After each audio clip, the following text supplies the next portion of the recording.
Welcome to the GreatBase Tennis Podcast. I'm Steve Smith along with Caleb Hyatt, episode 114. We're in Boynton Beach, Florida. We're coming to you from the FM Tennis Performance Center. Make sure I add the word tennis. Caleb, it's great to have you here, North Carolina boy. Been here for 2 weeks, hanging out, shadowing what I do day to day. Got 10 plus years of experience, both in college tennis, junior tennis. He was a USTA staff member, worked at IMG, worked for the teams, NFL teams as a massage therapist, business degree, has a Colombian girlfriend. And the reason he has a Colombian girlfriend is he told her that he owned 95% of the Hyatt hotels. I'm just kidding. One thing I did teach him that he didn't know is that God's team is the UNC Tar Heels. Tim Adams told me that. Great guy, tennis coach in Texas. I said, why is it God's team? He goes, look at the sky. The sky is blue. But Caleb's got quotes, notes, and questions. But let's do this first. Why don't you tell us a little bit about Caleb Hyatt? Well, Steve, thank you for having me and hosting me these 2 weeks. It's definitely been an experience. Kind of born into a sports family. I played baseball, football, basketball, soccer growing up. Somehow avoided tennis. My dad was a football coach for high school. My mom was a middle school volleyball coach. 3 sisters and a brother, and they were all sports men and women as well. So just what I've been doing. Came to tennis late at 25 and just fell in love with the sport and started playing as much as I could and learning as much as I could about it, and eventually made my way to coaching, middle school, high school, and up to the college level, and then into the public sector with the USTA. So. Well, it's admirable to take the time and hang out with us. I don't think that enough coaches do that. We've talked about that on the podcast before, where I think going to watch someone run a practice is better than going to a conference. I mean, I recommend doing both, but well, that's admirable. Tell us about working with NFL athletes as a massage therapist. There's a question for you. Yeah, so that was at IMG Academy. We had the NFL players coming through and the world's strongest men coming through. And you're doing that in a couple weeks' time too. You're gonna. Yep, going back here at the end of October, just to do a little work for them. But it's a workout. NFL, not for long. Yeah. That's a group of warriors. Yeah, I think they're in and out pretty quick. Hopefully managing their money pretty well. Matt Clure told me a story about Brent Salazar. TFO is on fire. He's a great player, great guy for the game. And Brent Salazar was with the NFL for a long time. And he told TFO, he said, TFO, where I come from, you'd be a manager. You know, I think about being on Division I college campuses. The college football players that are trying to make it to the NFL, which is a big step. They're like walking statues. That's why I had to get into tennis, was the skinnier athletes. It's a little less work, moving the bodies around. What do you think of this comment where someone is an experienced player, they're obviously good enough to be playing pro tennis. The war of financial attrition, it's not easy to have a coaching staff, but you'd be better off with a physio than a coach. Yeah, I mean, I think a lot of times it's just a marathon race, right? And if you can avoid those 6 to 8 month layoffs from injuries, I think you're gonna find yourself a little farther ahead in the race. So you worked at IMG as a massage therapist. I mean, what was it like? I mean, it's changed so much. It's a huge campus, all these different sports. Yeah, so I mean, they dissolved the massage department that was there, but at the time it was all different kind of sports. We had the WNBA come through and the combine trained there, and then of course all the student athletes that were there, and then would come through for treatments, and as well as guests for the campus as well. So it was a big mix of recreational players and elite athletes and kind of everything in between. Yeah, it's really progressed from the days where it was just tennis. Yeah, I mean it's pretty incredible, the facilities there, and been back once since, but different role when you're in a massage room versus I think out on court and coaching. Yeah. With what did you prefer? I mean, if you were to have to pick one, coaching college players or juniors? I think there's just amazing sides to both groups. The college atmosphere, I don't think there's anything like it the competitive kind of atmosphere and just the intensity and the excitement. But there is really something special with driven juniors and, competitive juniors with dreams and, working with them, seeing them grow. And I think that's a pretty special thing as a coach as well. I think one point that I've heard over the years is that college tennis, high school too, it comes to a closure. There's a finale. There's the state championships or the NCAAs, whatever it may be. Where junior tennis, there's no off season. It just keeps going and going. And, the days of people playing 2 or 3 sports is over. So I think that's a positive. I think working with a team is also a positive. But I do think starting with younger players. Years ago, I was contemplating, should I pursue college tennis or junior tennis? And I thought, well, I'd be better off working with 8-year-olds than 18-year-olds. And at the GreatBase, Andy Fitzgerald's always telling me don't say that because that would pigeonhole what we do, and the GreatBase is for all levels. But it's really so important for you. You were helping me today with 2 girls who just turned 9 and made several visits here. And that's where tennis, to me, needs the most help. More people would stay with the game if they had a good beginning. Yeah, that was one thing I picked up this week that you said. I've seen 1,000 of this player, right? And it's almost like you're kind of seeing the future and what that player is going to look like, with strokes or without strokes.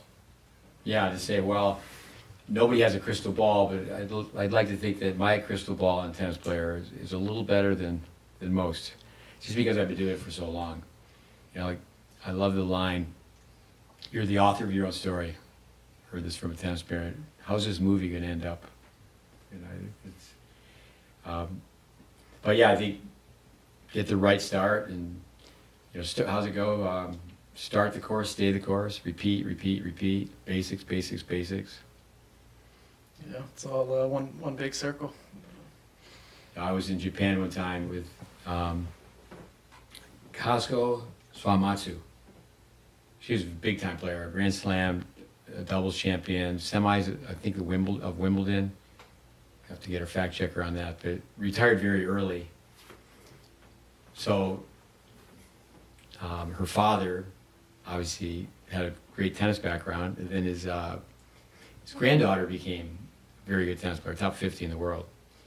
I remember her being reprimanded by Munehiro Yoshida because I was talking for 8 hours and she only came for 4 hours of it. And so anyway, I traveled around Japan and I did 5 different seminars. One was 2 days, but each one was 8 hours a day.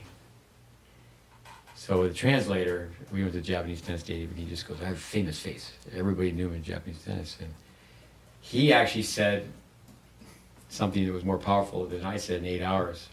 I said through the translator, I said, "How do you make a tennis player?" He said, "That's easy.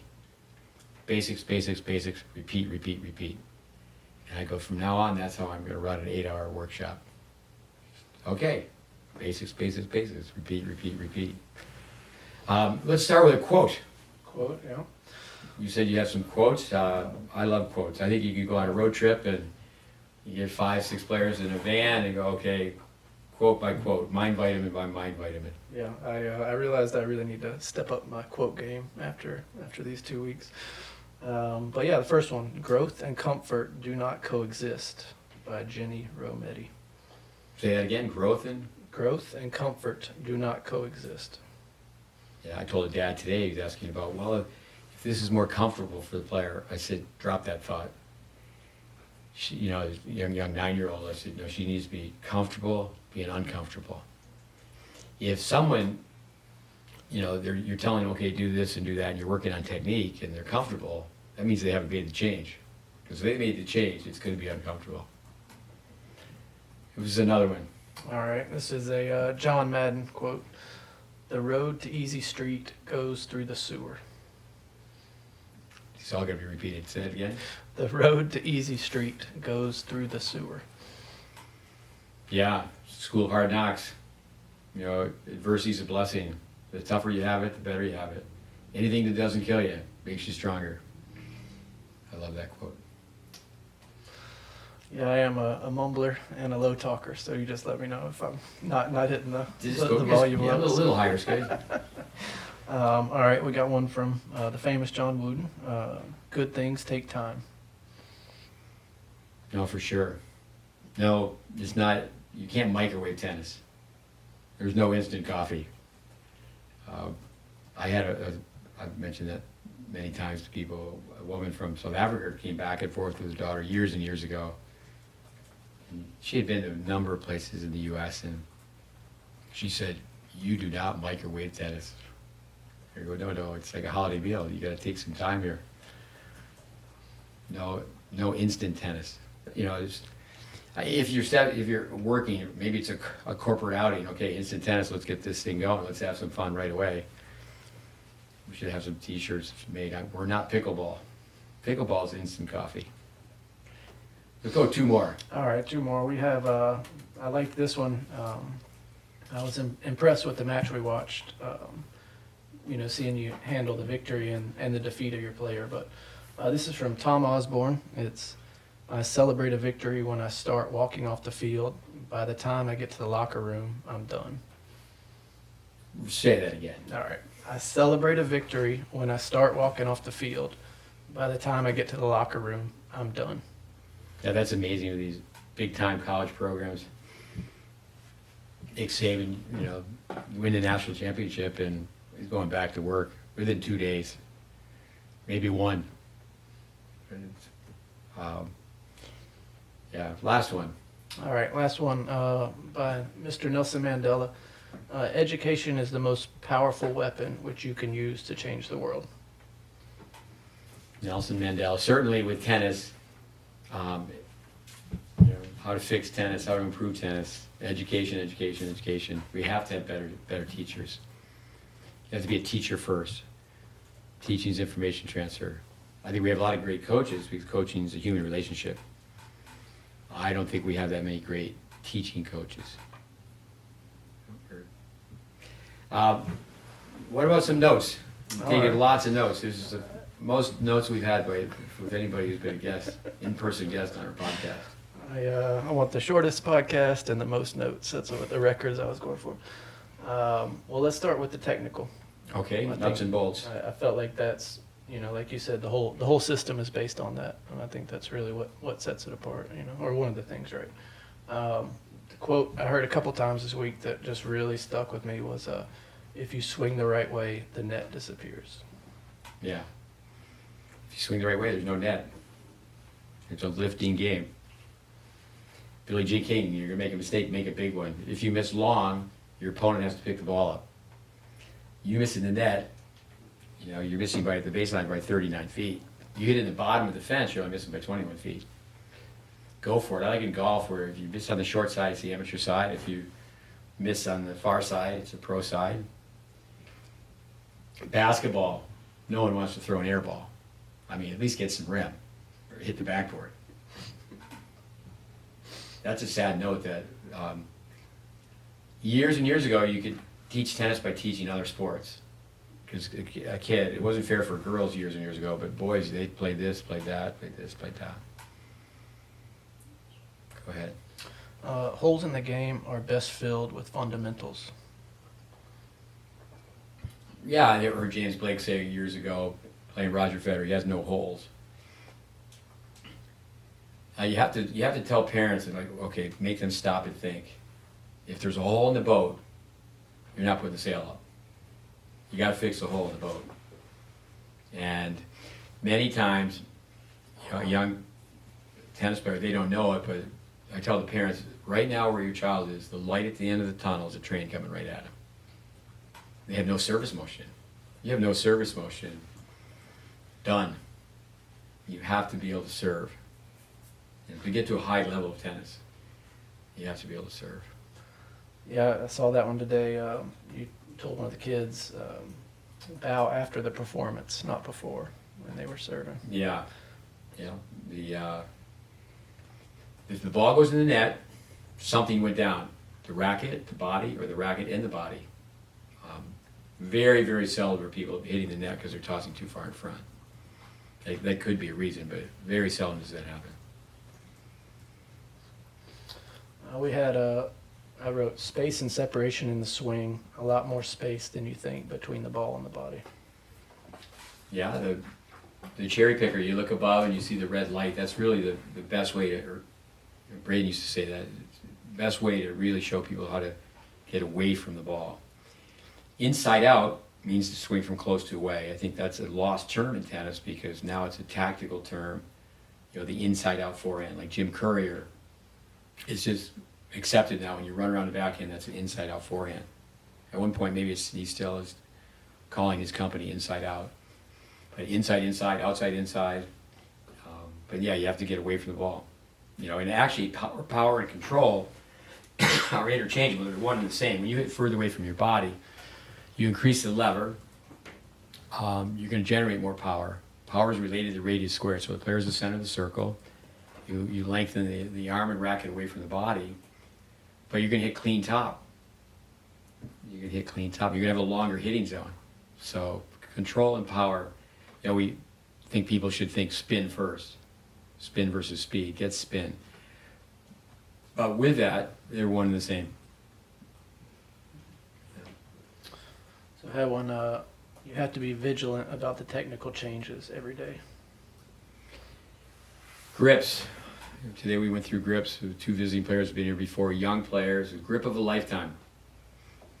You just take a wall, have the person go up and rub the ball against the wall like this.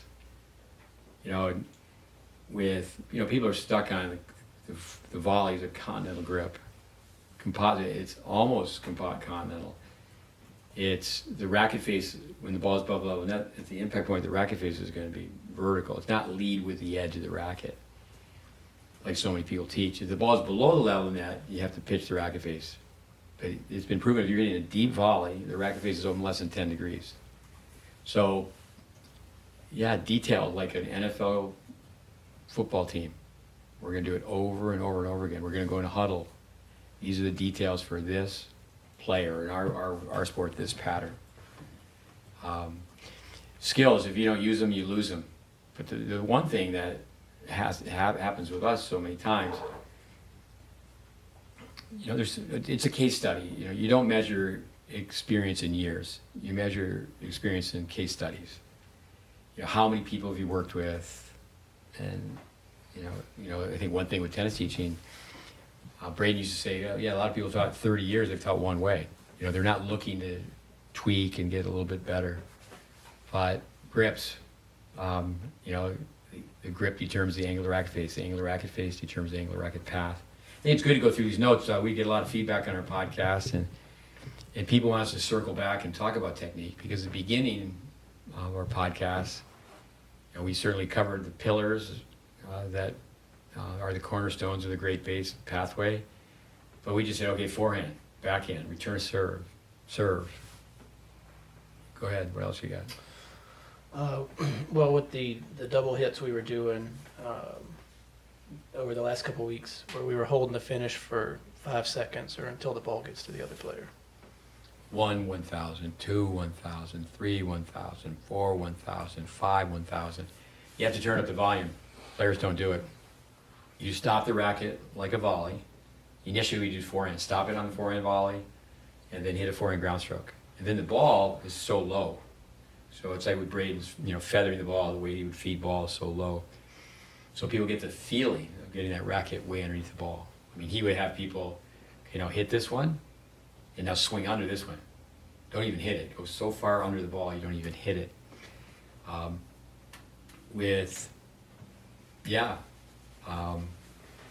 So important. The 5 seconds, then you could stop it on your forehand and go to your backhand. You have to get all the little steps in.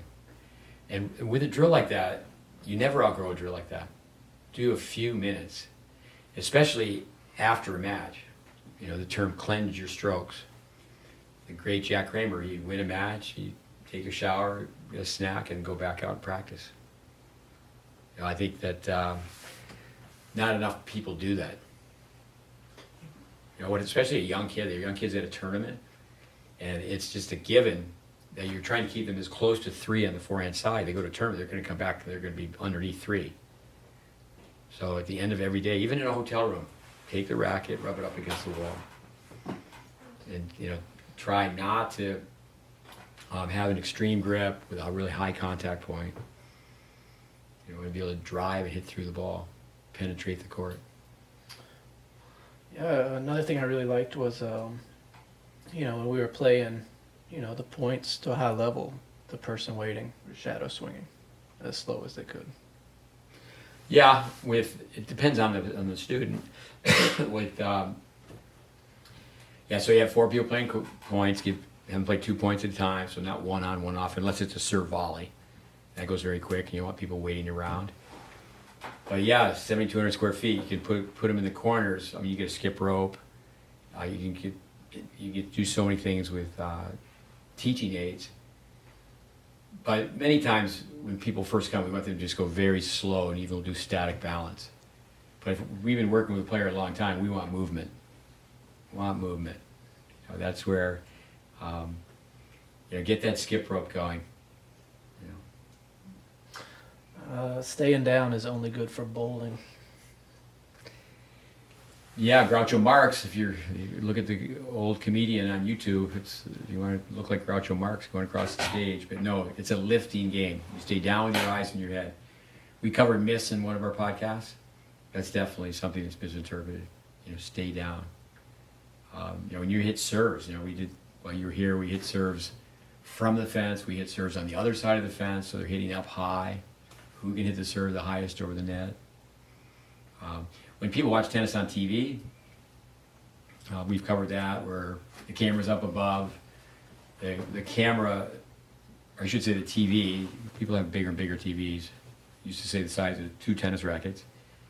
And the player's about the size of your smallest finger, and the ball is about the size of your fingernail. It's very distorted when players watch tennis on TV. The players are hitting so much higher over the net than juniors that are watching. They have no clue. They're hitting lasers. They feel like they're hitting the ball harder when they do that. It's an optical illusion. It's like the airplane that's floating off in the distance. A drive appears that it's going much faster when you increase the trajectory. We don't want to be penalized for being early. Yeah, I ask kids all the time. They're hitting forehands, for example. And it's just so common that people are teaching the recovery as the follow through with all the YouTube clips and all the film that people will look at. And you coming back to talking about other sports, you say, well, in baseball they throw a changeup. Now what you have to do is explain to a person what baseball is. Not what a changeup is. Have you ever heard of baseball? And see, I'm not kidding. So Andy Roddick was one time one of the best servers in the world. I think for a decade he was the best American. He would throw the changeup. But players, when the ball is short, shallow, combination of both, they're early, and they have this wrist release, turn the doorknob, the windshield wiper. It's just amazing how people are so loosey-goosey on the forehand. And you think about an approach shot, for the sake of simple math, if you come in by 8 feet, court's 78 feet long, so now you got 70 feet to get the ball up and down. You need more spin on an approach shot. And you don't need a horizontal pull. At the very high level, at the very highest level, it'd be interesting to chart. I think it's a safe bet that more forehand follow-throughs are going to go over the shoulder like this than they are going to be finishing down by their waist. So ideally over the front shoulder. If you're a little bit late, you can go over the back shoulder, but you don't want to be swinging horizontally. Yeah, speaking of horizontal, I had one in here about the credit card backhand. Well, yeah, I tell kids, and now kids actually they go to Panera or whatever, they pull out a plastic card so they understand how it works. Swiping action, that's only good if you use a credit card. When people hit backhand slice, we try to stay away from the word slice. We like to say underspin because we don't want them thinking chipping, chopping, hitting downward. But almost every kid swings east and west. the racket's going in the same direction as the baseline. The path of the racket's not going to the path of the target. Connect the dots. There's no hitting zone. There's no hitting zone.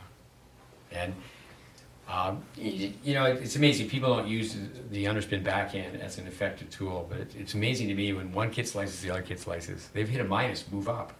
If someone hits an underspin backhand, a lot of times the person they get a free point because now the ball is coming in with less speed.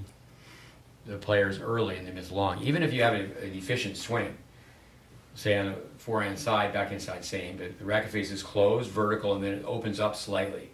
So if you're early, you'll miss long. So it's good to have gears. It's good to have gears.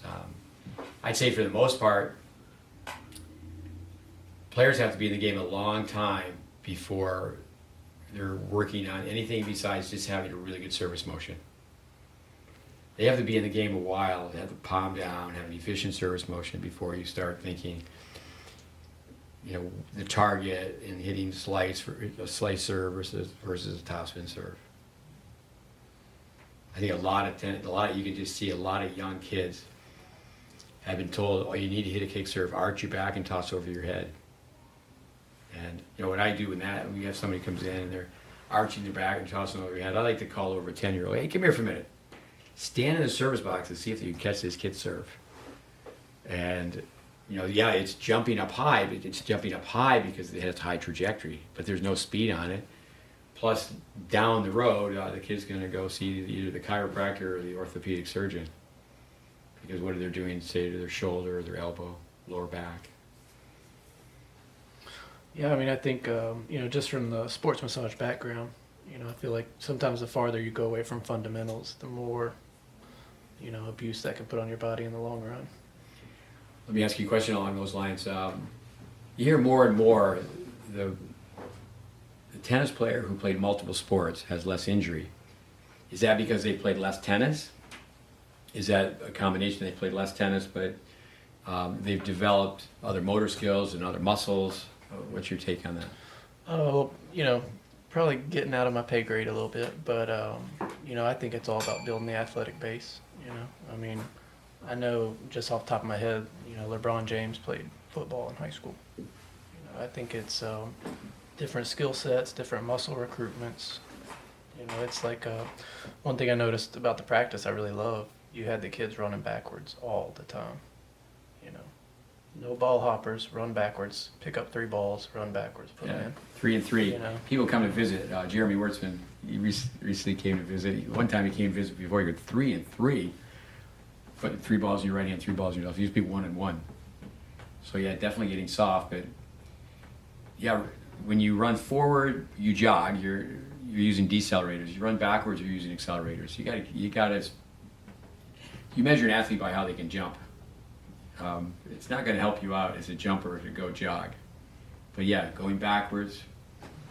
Well, you think about like a safety. It's posterior chain movement every single play, running backwards. That's a whole different set of muscle groups, say, than more of a tennis side to side, 80%. Kind of. Safety. That's a position in football. We've told our listeners that the girls especially, that they need to sit and watch a football game with their dad. They watch with their mom too. There's so much to learn by watching a football game. So much. Just offense, defense. They go in the huddle, controlling the line of scrimmage, controlling the clock, getting a first down. It helps. It would help a tennis player so much if they understood other sports. And that is the biggest sport in America. I don't think you need to go to college just to cheer at a college football game. You should really know the sport. All right. Own the cone. Own your strokes. Own the cone. Kids go off to play in college, they should take the cone with them. Manny Ramirez was one of the best batters at one time. And when he was on the road, he used to take in baseball, they call it a tee. And you can't be too cool for school. And I think also to work with one's psyche, confidence. So do 5 on the forehand, 5 on the backhand. It's like brushing your teeth. You do that once a day. And then you have to have a place, that list where I'm a hero or I'm a zero. I'm checking it off. And what I like about the cone, you mentioned inside out, you stand behind the cone, you make the letter L, you know the spacing.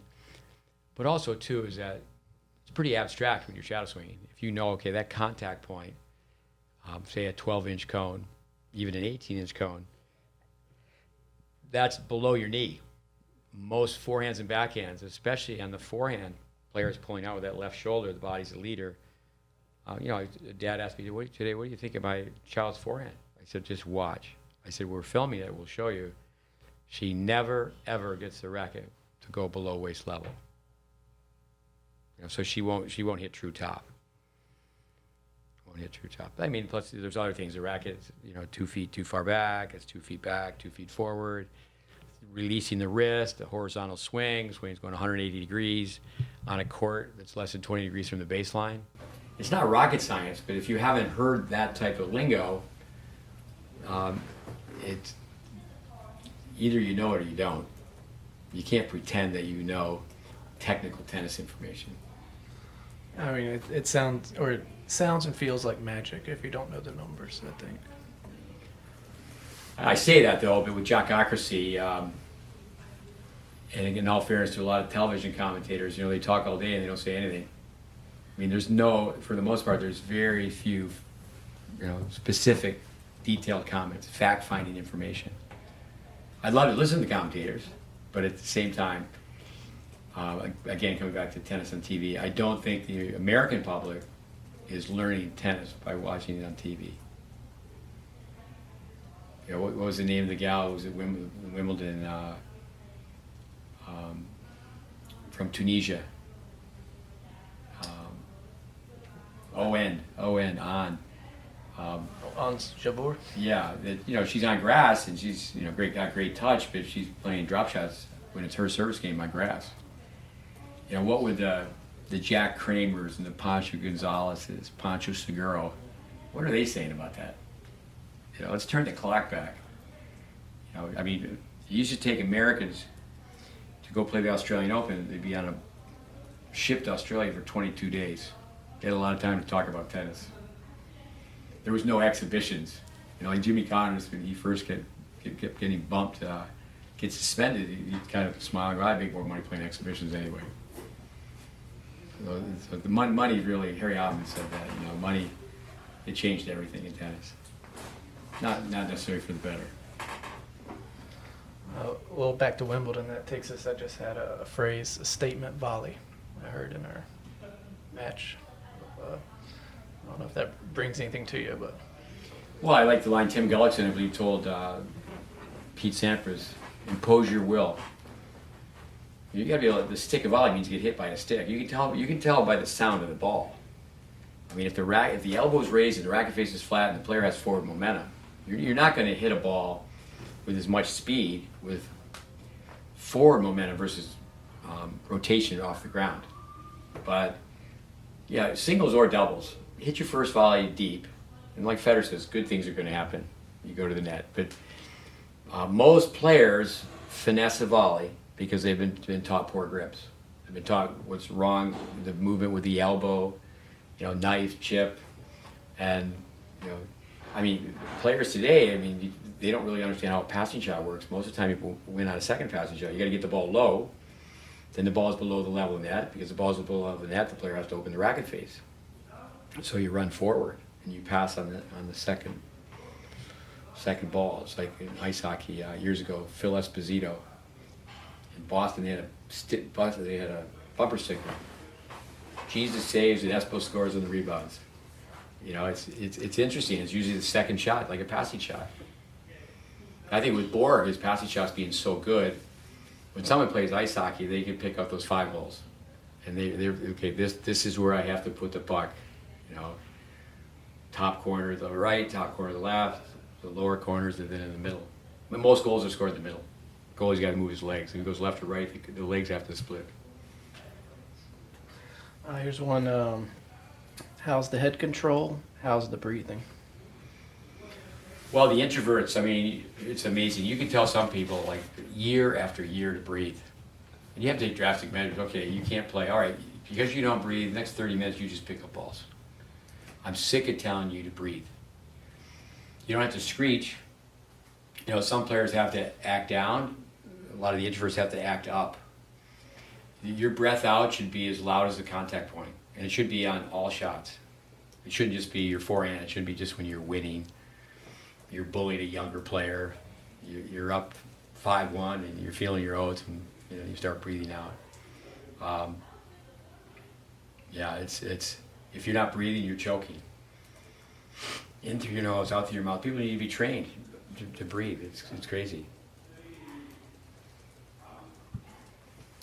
Then we have tennis players don't know how to get better. You don't live your life to win. You tell them how to get better. And especially if they have to make changes. They have to get organized. PIP, get your poop in a pile. You have to get it together. And hungry dog hunts best. And, you know, you have to do the routines. You know, it's like a Tom Brady. How much film does he watch? He's Tom Brady because, you know, the old Bobby Knight, and I'm sure someone said it long before Bobby did, it's not the will to win, it's the will to prepare. And, so many things. Tennis players, you're not going to get what you expect, but you're going to get what you deserve. Just like parents tell kids all the time, you get out what you put in. Mark Costello, longtime friend, known him for, do the math, going on 60 years. Yeah, his father used to say, Smith, you know, it's okay to be dumb because you're dumb, but don't be lazy. Don't be dumb and lazy. You know, all kids are dumb, but my brother Matt gave me some advice one time. He said, if you've upset the old man, just go out in the driveway and pound rocks together. Just don't be sitting on the couch. And with, work ethic. Work ethic. Kids, they don't, do they know when to take the garbage out? And can they help out? You know, their mother pulls in the driveway with groceries. So they just go out and help bring in the groceries. No, that usually doesn't happen. Yeah, that's one thing I saw this week. There's a lot of time for 42-second drills. Yeah, people ask me, why do you say 48? Is that some of our players are hitting both a two-handed backhand volley and one-handed backhand volley. And it's a little bit off. I mean, obviously you're going to shadow swing a forehand volley in less than 6 seconds. But it comes from Vandermeer. Just 1,000. Just count to 6 when you're shadow swinging. And then, you just take one idea and say, okay, 7 times 6. I got that far in math, and we got 42 seconds. And you can do it all the time. You don't have to, you can have kids run lines, and then go to the fence, grab the racket, and then you give them 42 seconds to rest between running the lines, and then run the lines again. Imagination is greater than knowledge, but no, you can stop everything. I think also too, it's so important is when you're talking to a kid, make them hug the racket, stop, and they got to look right at you. I mean, I'm not going to say anything to a junior while they're walking away from me. Stop, hug your racket. Look at my beautiful face. And of course my tone, they're just like, okay. And then you can, if you want to, you call everybody in and go, okay, and you just say, tell everybody what I just told you. No mumbling, chin up. So it's a matter of teaching character. I mean, you got to act, feel, sound, look like a winner before you're a winner. Muhammad Ali. I was telling people, I am the greatest. He goes, I told people that long before I was the greatest. I said it so, I read about Ali. I mean, I started to believe it long before it was true. Know the body positions inside and out. Yeah, Van Horn, the body balance positions. We do it with hands on the hips. We do it then with your hand representing the racket, and we do it with the racket. With players don't realize when today we had a improving 15-year-old hitting with 2 9-year-olds, and I'm just chirping. I'm right next to him. He's hitting volleys, and I said, "They miss. It's your fault." And then jump right out of that. Get down there in that low position for a forehand or backhand volley. Then jump right back in the ready position. Square out. Start looking like an athlete. And, because I told you, I said, in this scenario, typically what happens is a 15-year-old goes, what am I doing on the court with these 9-year-olds? Just shut up and put up, When you're thinking, you're stinking. I love that one. One of the parent taught me that line a long time ago. That one was in my notes too. We were getting to it. But, closer and closer to becoming a machine. The precision machine, the habit poem. We want people to memorize the habit poem. Listeners, they can look it up. Certainly it's been on our social media platforms with, I like to I'll tell someone, it's going to stay on your tombstone. Died a palm upper. It's going to stay on your tombstone. Died choking. Would not breathe out. I got a couple from the match play here. We saw him play, but we're not sure how good he was. Yeah. I think my son Connor played at Ohio State, and I saw several matches, and I saw Blas Rolla play numerous times. I never saw him lose. You don't know how good someone is until you see him lose. I should be able to tell you, DeVarman, I get the name wrong, very, very fast, played at Virginia. So I saw him playing juniors, saw him playing college, futures, and challengers. And I had never seen him lose. It's not like I saw him play an abundance of matches. One time he was nice enough to help us out in a practice session, played with someone who was a much, much lower level player. Don't really know him, but he was a friend of a friend, and he was on the site where I was running my tennis school. But, he didn't force. Kalamazoo, the kid who win it on the boys' side, the 18s, for example, do they play an offensive game? A lot of times a player is more of a junior player than a pro-style player wins Kalamazoo. And that can even be true in the NCAAs. And Jubb, J-U-B-B, English player, I was there when he won the NCAAs, and a lot of positives, but there was more forcing in the women's match than there was in the men's match. And it's just amazing to me. You can chart a match 100 points and there hasn't been one overhead. That's another thing too. I mean, obviously, we'll come back to your comment with that particular match or the tournament. Is have some fun. Serve and volley. Take a second serve, come in. Someone tosses the ball way over their head. Let them know that you don't have any respect for their second serve. But kids go years without trying different patterns. But read that note again. We saw him play, but we're not sure how good he was. Yeah, no, I go by the UTR. Is that player who lost in practice today beat someone who has the same UTR as that person. And yeah, you make the person rally. That thing, make them play, make them pass. So, they come to the net, make them volley, make them rally, make them pass, make them volley, make them play. Very little tennis played in tennis. And, that particular match, that's the one you're referring to that took less than an hour, right? Yeah. So supposedly 7 out of 10 matches are predetermined. They're over before they even start. You can't have mentality. Why play? Why play? Be competitive. And I think that's gone away. I'm not a silver spoon kid, but I grew up in an era where, you paid 50% of the fee to go to camp, or you bought your own skates. Everything else, you didn't want new equipment. You wanted old, worn out, light equipment. But you wanted really good skates. And you were raking leaves or scraping shutters. You were doing something to be able to pay for those skates. That's gone away. That's gone away.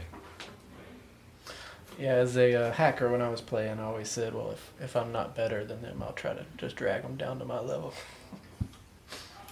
Yeah, it's like a Mark Twain line about never argue with an idiot, they'll just bring you down to their level. So we got no strokes is a compliment. You'd have to tell me, out of context, no strokes is a compliment. Just looking at another kid's game, and you just say, hey, no strokes is a compliment. With, it doesn't take long to find out when you're warming up, does your opponent have information? I don't even remember what I meant by that, but no strokes is a compliment. You'd have to tell me what I meant.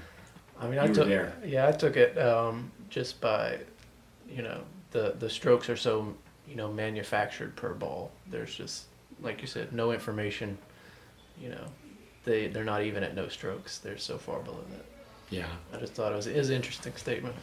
But anyway, I do think that there's always a positive and negative. There's a lot of people out there playing junior tennis because they have no skills. Some of them are really fighting. They're really scrapping, and they're winning with nothing. Winning with nothing. But again, that's not going to last too long. They're going to get to a certain level. There's going to be a ceiling. There's going to be a ceiling on how good they can be. Yeah. They're going to fade away. I really like that point that you're at whatever age they come to you, you're building a game that that's not going to have a built-in ceiling. Whereas if you're not making the changes, I mean, we have people that come that will just work on one, say their serve, their backhand volley. If someone is, to us, if they're a top 10 player, and one of the Power 5 conferences is recruiting them, then I say, okay, we can work within their game.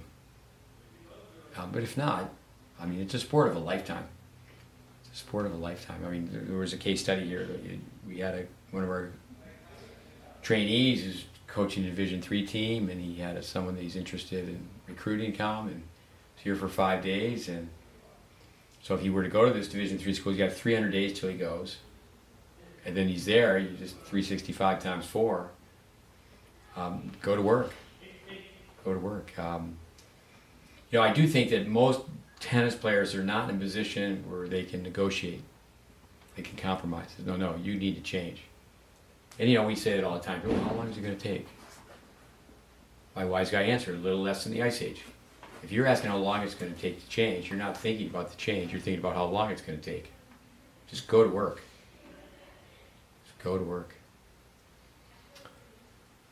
Simplification is sophistication. Yeah, Vic Braden. People want it to sound fancy. There's some secret formula. There is no secret formula. There is no magic pill. And no, line your strings up to the target. Have your strings go to the target. Get the racket below the ball. Keep your head still. Don't pull your body open. And the picture becomes clearer and clearer. I mean, first of all, you have to be open-minded. It's like, okay, I know I need to get better. So awareness, acceptance, commitment. You point it out to them, and yeah, actually, that's what it is that you're subtracting movements, you're not adding movements. You don't need to do more, you need to do less. That's what efficiency is. The least amount of moving parts, least amount of muscle recruitment. And it's amazing that efficient strokes are aesthetically appealing. Everybody's talking about Roger Federer, what a great career, what a great human being. He didn't look like he was trying. I mean, he just, like Ivan Bulagan years ago, just float across the court, just grace. Fast in, fast out. Again, so that one we saw a couple of times when someone's hitting flat lasers or a big serve a lot of times into the body. But, the way I read it was just the faster the ball comes, it's just the more out in front. Our strokes don't have to change just because the speed is. That's the beauty of the long hitting zone. Years ago we used to have tennis coaches wear a backpack. Obviously, it would be much easier ways to do it today with technological advancements. But film yourself, or record yourself teaching, and then we'd have students play back. They had to write it all out, type it out, a manuscript of what they said word by word in the lesson. And a lot of times, it's like someone being in a gym, push, you gotta go, you gotta, then one more. And that does take place. I know there's, my ranting and raving out there that I think it makes sense because communication is supposedly 70% nonverbal. You can tell by the tone, you can tell by, hey, over here, run. And you just have to have their attention. Yeah, I mean, I definitely think you are a lot closer to a college practice, and I think that's, it goes a long way in preparation. Yeah, I know. I appreciate you saying that. You said it once before, but I think one thing about college practice is, and it's not an opinion. I've been around it for long enough to say that most college practices, there's no technical input. There's no technical input, and so to combine both is mandatory. We won't get too much into the mental, but just a couple little ones there. That really stuck with me was look right at your mistakes. Yeah, you can tell a competitor by their eyes. When you look away from a mistake, it's denial. Look right at it. Neil Frazier, Wimbledon, 1960, fact checker. I believe it was 1960, an Aussie. And I was watching him play in the Grand Masters, and he hits a ball in the bottom of the net, and he yells out, "I can believe it." Young tennis players, their self-talk is not original. I can't believe it. I'm playing the worst tennis of my life. I'm so bad. I'm losing to this guy. He's the worst player in the world. So, yeah,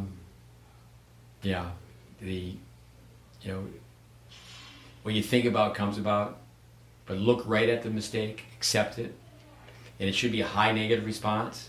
Slap yourself on the thigh, and instantaneously, I say the word twice, instantaneously change from high negative to specific feedback. So you actually, there's a positive in there, high negative to positive. Come on, let's go. And then you move on. Two powerful words, you move on. It's mistake correction. You visualize. You need to visualize the correction. But also too, self-fulfilled prophecy, where you tell the kid he's lazy, you told him he's lazy, so now he's lazy. But one's inner voice, people need to call him, I'm such an idiot. How stupid can I be? How do you talk to yourself? It's like Federer in 2017 said he played the best 20, 30 minutes of his life to win that Australian Open, and he said, he just told himself, you're playing in a straitjacket. You're so tight. And there's so many positive things came out of that. My father was right. He used to tell me I was always chicken. And Lubitschek recently came out and said, you really got him staying close to the baseline and hitting topspin backhands, plus going to the net more. The Fed used to run around his backhand and hit it into Nadal's lefty forehand. And then Djokovic comes along with that backhand. And his own numbers indicated he needed to go forward. Lendl, 8 times in the US Open final. Bill Jacobson, who is the godfather of electronic charting. Lendl's own numbers prove that he should have gone forward more. But his thing was, no, I will break their legs, I will stay back, and I will do so much fitness. And he should have gone to that more. He was just won everything but Wimbledon. Like, don't stick your toe in the pool, just jump in. Yeah, personality. Just go for it. Billie Jean King, talk about names for companies. At one time, she was calling one of her companies, Go For It. Just go for it. Have a live arm, just hit it. I think it's great to tell a kid, come here for a minute. What happens to chickens? Just ask them, get over here, run. What happens to chickens? Chickens get eaten. Well, quit being a chicken. And, don't be a coward. Step up and hit it. You have to go for it. Have some fun. You always ask kids, okay, it's match point. You're down match point. Would you want to lose this way or would you want to lose this way? You want to back up and play the ball above your shoulder. You want to step in and just do it the right way. Play it at waist level and take a healthy, correct swing. Yeah, I really liked, you said, make the connection between hitting on the cone and winning match point. Yeah, off the cone and match point, it's all the same thing. It's your mind. Welby Van Horn, how do you develop a tennis mind? I would like to think over time I've developed a tennis mind, and I tell kids, not my idea. It's your idea to be a tennis player. So the 4 steps: idea, thoughts, action, results. And it's all about their mind. They put your 2 fingers like this by your ears and go, okay, you're 4 inches away from being a great tennis player. If you think you can, you can. If you think you can't, you can't. It's how you think. And, Lindsay Davenport Hall of Famer. Used to tell kids back when she was playing mid-90s, I believe it was, where you're slow, telling girls this, you're slow, but you're faster than Lindsay Davenport. The late Eugene Scott, the fastest tennis players in the world would not win a schoolyard race. But just go. I mean, you stand in the middle of the baseline. I mean, football terms, it's only 9 yards, so the width of the tennis court's not even a first down. But you stand in the middle, so it's 27 feet. You get 13 and a half to one side, 13 and a half to the other. You move diagonally, so it's not even that far away from you. Just go. But it takes a fifth of a second to start, fifth of a second to stop. Coaches love second effort. You know, Jimmy Connors would get behind the ball. Just got to get behind it. You know, don't call ball with your eyes. Call ball with your feet. Medvedev, he's gangly, the way he runs, it's like this guy's one in the world. But watch what he does. He runs like a madman. He chases every ball down. You know, to hit and recover, movement. And yeah, I mean, you have to be able to run. This may be in your notes. If you don't like to run, take up golf. Vic Braden used to say some negative things, but if you smile, you can say anything you want. You run like a turtle with a broken leg. You're gonna have to call a cab to get to that ball. And yeah, it's an attitude. It's, you know, there's a difference between quickness and speed. You have that fast first step. It's an attitude. You know, again, I played ice hockey growing up, and you know, you're rewarded if you get to the puck first in the corner. So you pass it, and say, you know, you're going to give it to the defenseman who's behind the net, and it's a car wreck. You're going to get hit. You're there first. That's your reward. Second reward. First one, you get the puck. Second one is like, here it comes. Oh, this is great. Boom. Going to get hit. But you know, kill or be killed. You know, it's like fumble. You know, what are you going to be on your tiptoes? I mean, there's a fumble. You're diving head first for that fumble. Those are some things that we've grown away from where. We used to coach tennis that way. It really lowered our standards where I used to take basketballs and roll them, and the tennis kids would have to go dive for them. You just get on the athletic field and go, okay. You can do it on gym floor, but a lot of times you can't get access to the gym. You don't want to do it on the asphalt. And there was a time people say, why are you doing that? I had access to all these different tennis courts in this small city, Tyler, Texas. But there's a place called T.K. Gorman High School. Well, in the summertime, I had a key to the whole place. Gym. They only had 4 courts. We used to help resurface those courts, raise money for them.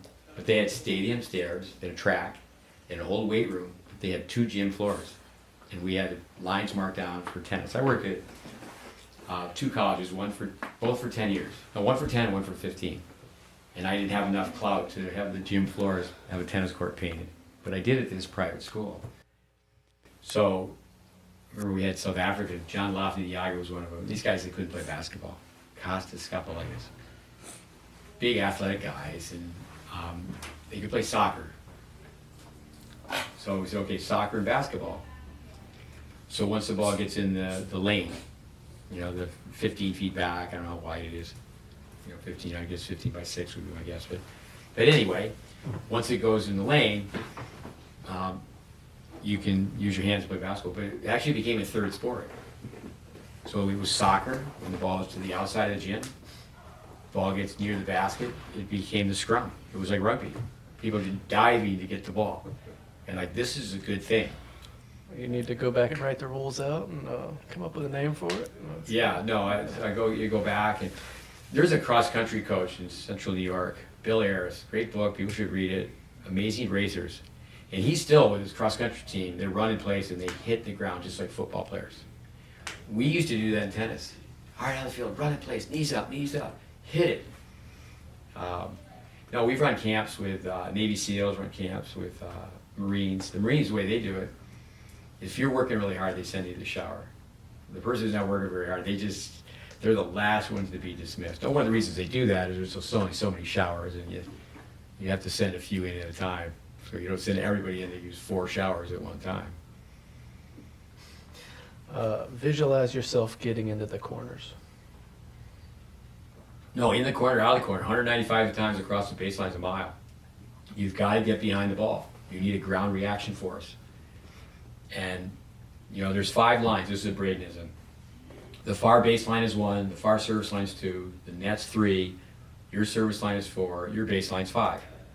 Before their shot gets to 2, they're hitting from 1. They may be hitting way behind their own baseline. But by the time before the ball is at their service line, not the net, but you watch how people react. They react so slow. They confirm, they reconfirm. Now we have the problem that we're working with people on technique. So they can lose that edge. Okay, we're gonna do this for a month. We're gonna work on rebuilding your technical game for a month. And double hits is slow motion training. We play 50% tennis, no winners, slow motion training. But they have to have that internal switch. But you saw this week where you've been here almost 2 weeks, is that I could be the rah-rah, the physical trainer, and they start moving because of my voice. I sound like I'm the auctioneer or the guy who's calling the horse track, the race, and they're off to the races, go, go, go, go, go, go. But they have to do that on themselves. They have to have that switch. But if the parents on the sidelines, we coached one kid, both his parents were Olympians. And I remember telling both his parents, I said, let your kid peel his own banana. You can't make this stuff up. So it's like, really? I mean, you're gonna peel his banana for him? But it's really interesting, and a lot of times you want people to be laid back or relaxed, I should say, combine relaxation with intensity. But you find that there are a lot of people that are slow. They're slow at doing everything. They're slow at getting out of bed in the morning. They're slow, picking up after themselves. They're just slow. They're just no snap.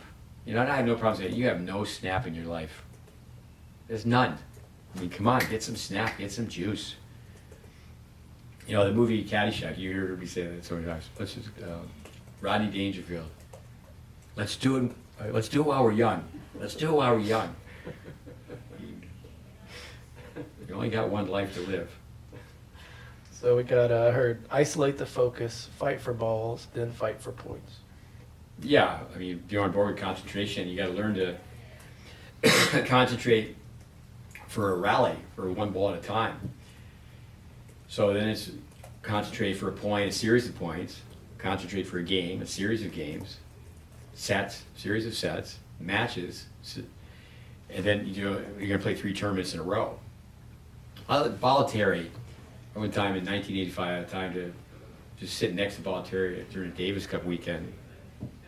And I don't think people give Nick enough credit. I mean, I know he's in the International Tennis Hall of Fame, but it's like, just play 2 games at a time.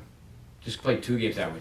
You're up 2-1, and you sit down, it's going to be 4-1. Just go focus for 2 games. A great hockey player recently passed away, Tony Esposito, 60 minutes in a hockey game. He used to play 12 5-minute periods. They're not scoring for the next 5 minutes. Next 5 minutes. To break it down. Can we read that note again? Isolate the focus, fight for balls, then fight for points. Yeah. It's amazing to me, too, when you have the opportunity to practice with someone who's better than you. Tennis kids today, I'd say they don't respect that. You're on a court with somebody who's better than you. Here's another thing too, is that you may be on a court with someone who's not better than you in tennis, but they're better than you in the track. They're better than you in the gym. So, coming back to Bill Ayres with cross country, feel your teammates' pain. Kids need to miss and say sorry. They need to know that, okay, we had the tempo going, balls are going back and forth, and you missed. Hey, you, say sorry. You didn't all say sorry. I mean, miss, sorry. But be apologetic. I missed. I'm slowing practice down. Tennis kids are not learning from other sports. And then also too is that they're always around. It's like the parents. Don't you have a job to go to? But then also too many times they're with a coach. You go practice on your own. We live, as you know now, in walking distance to 16 backboards. There's lighted courts and whatever, but there's fields, there's equipment to work out, pull-up bars and this, that, and the other thing. There's the driveway. We're regrouping a little bit, but we're going to have just for a small handful of players we work with, but we have 2-car garage, here's the equipment. And when practice is done, it's done. No, I mean, schoolwork's number one, But you have to, it's program plus. No programs develop a tennis player. It's what you do on your own. You know, the two girls from Canada, are you shadow swinging every night? Are you doing all these routines, the 10 minutes of yoga? I find that most people do what they're told and no more. There are people that you have to hold back, that they do too much. I think of a player years ago, Megan Broderick. She's from a family of runners, and we were doing the Royal Mounted Canadian Police. Now, we can't even do it. The players I'm working with, they're sent here and they have physical trainers. We say, okay, let's do 1 minute of push-ups, and then just high knees for 1 minute. You make a 7-minute workout, 11-minute workout. You stay in one place. You just need a spot. You could be in a hotel room. The Canadians call it squat thrust burpees, but do them right. And you say, you need to go to YouTube and watch how to do a squat thrust. They can't kick both legs back at one time. In the 60s, JFK, John Fitzgerald Kennedy, you get on YouTube and look at the PE classes in the 1960s. When you were a senior in high school, you had to carry someone a mile. They had to be within 10 pounds of your body weight. You should be able to, you weigh 110 pounds or whatever, you should be able to say, okay, I'm going to walk slowly and just carry this kid on my back. But you have to do the training to build up to that. And it's more psychological. But that was something that took place. And now a lot of states, they don't even have phys ed. But okay, how many push-ups can you do? I have worked with so many players over the years. That's where I say I've made it 1,000 times. I can't do push-ups. I guess you can't go to college either. I mean, you're not going to be part of a college tennis team. Coach, I can't do push-ups. It hurts my wrist. I mean, girls push-ups, thankfully that term's not used very often anymore, but you're just on your knees and doing half push-ups. Notes and quotes, questions, what do you got? Well, I think you said it already, but it's a powerful one. Look different, walk different, talk different. No, most people have to do 180. I don't know how this happened, but with my parents, if other parents were around, I mean, I had to greet them by name. And then I was not going to greet them. One, I was not going to not greet them. And, hi, Mrs. So-and-so, how are you today? But now, if kids do talk to adults, they use the adult's first name. And it's too bad. It's too loose. There's a lack of respect. I do think that Panam Paul, I think she made this happen at Brookhaven. Big tennis program we talked about. Dave Anderson runs it. That everybody was told they have to, like Coach Caleb. I don't call you Caleb. I call you Coach Caleb. And the kids should do the same thing. But she recommended that, and the kids changed it like that. And I will tell juniors, don't call an adult, it's just a mom, don't call them by their first name, call them, Coach Marianne, Coach Sally. It's just too informal, too loose.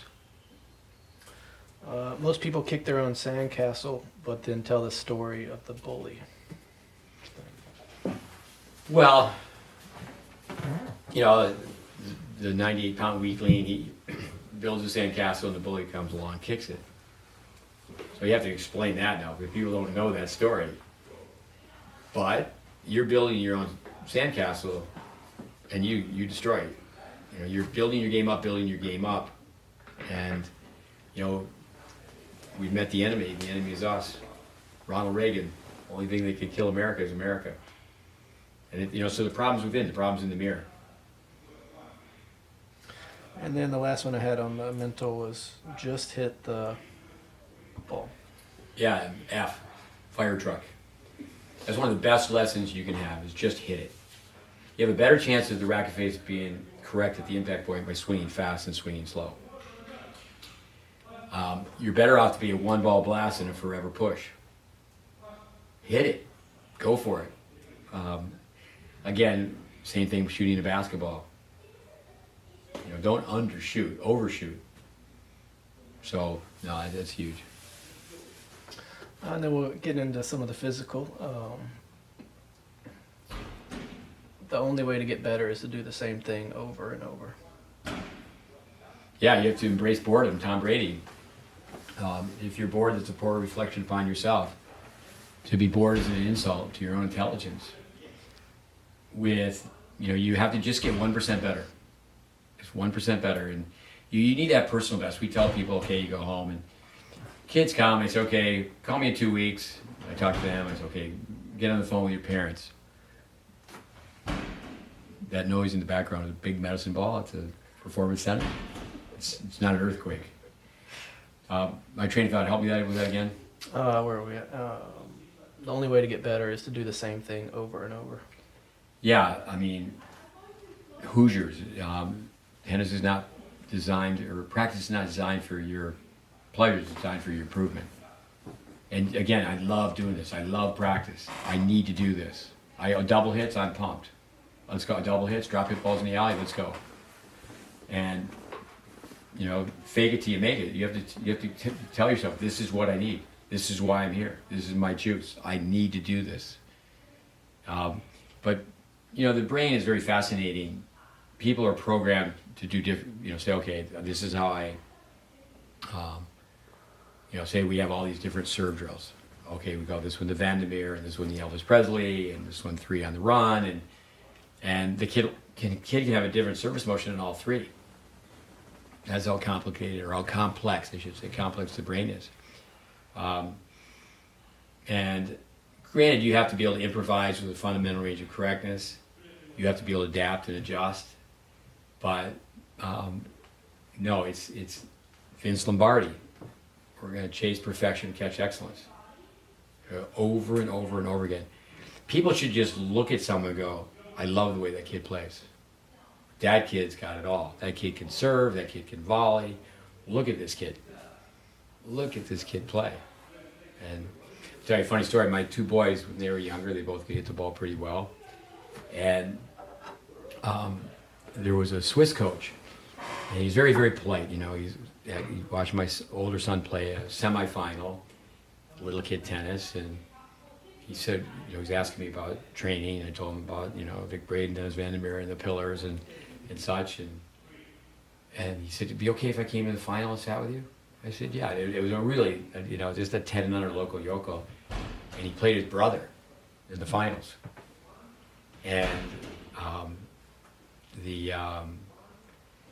so form tournaments, my kids unfortunately had my genetics, and I think I said this about Vic Braden, funny guy, genetics. Christy Brinkley, fact checker. She's the same age as I am. She's gorgeous, and she was a model, and still is a model, perhaps. Vic Braden used to date Christy Brinkley's mother before she was married and had children. And I remember Vic goes, I'll tell you a story about genetics. I used to date Christy Brinkley's mother. And if she married me, Christy Brinkley wouldn't be Christy Brinkley.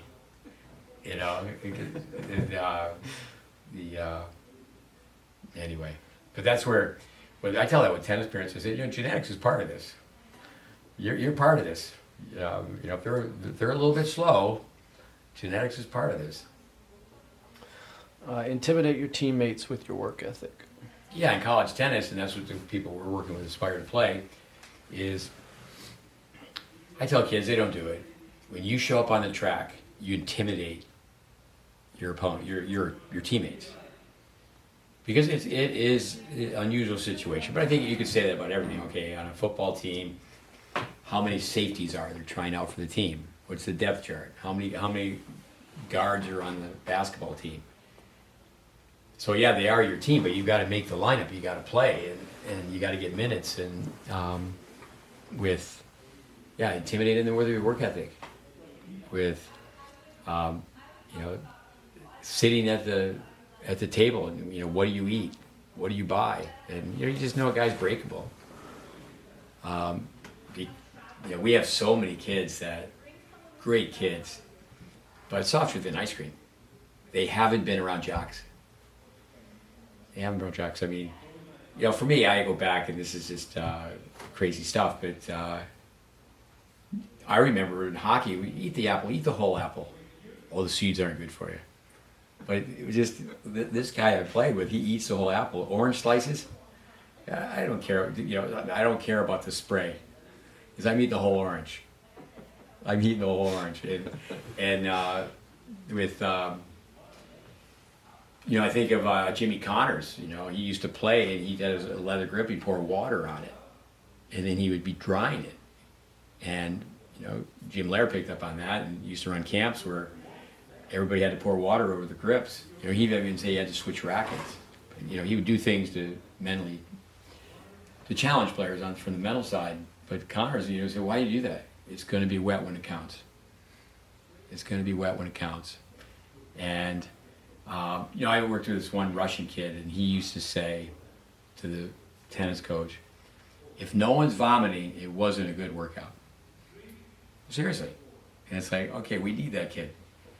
We need that kid. I coached a kid, Chad Riley, he's a lawyer now, and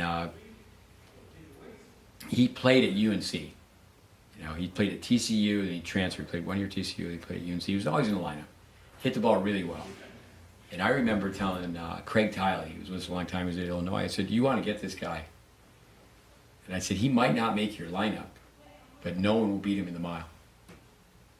And and that's what the really good coaches, they want to get somebody who's going to be really good in the track. They want to get somebody who's going to be really good in the gym. I mean, they all got to be really good in the classroom. But tennis kids aren't thinking that. You take a tennis kid to a track and tell them what an interval is, they don't know. They just don't know, and how to build up for it. I mean, if you take a tennis kid to track and say, okay, we're going to stride the straightaways and run the oval, run the turns, going backwards. You have to explain it. Well, what do you mean by stride? We're not jogging. It's not quite a sprint. And you're just going to go straight away. When you get to the turn, you're going to go backwards. It's anaerobic, and then it's aerobic, and okay, we're going to do it for 2 miles. And they look at you like you're crazy. You take a tennis kid, you say, okay, take the skip rope on the track and skip, just go the whole mile skipping. They haven't done it. And the one thing about tennis in this country for the most part is that young kids coming up, they're not exposed to athletes.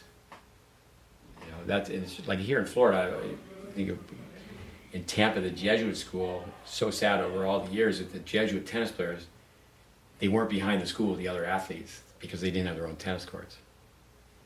They really lost out. It's like, okay, let's look at these lacrosse players. They're whacking each other with a stick, Get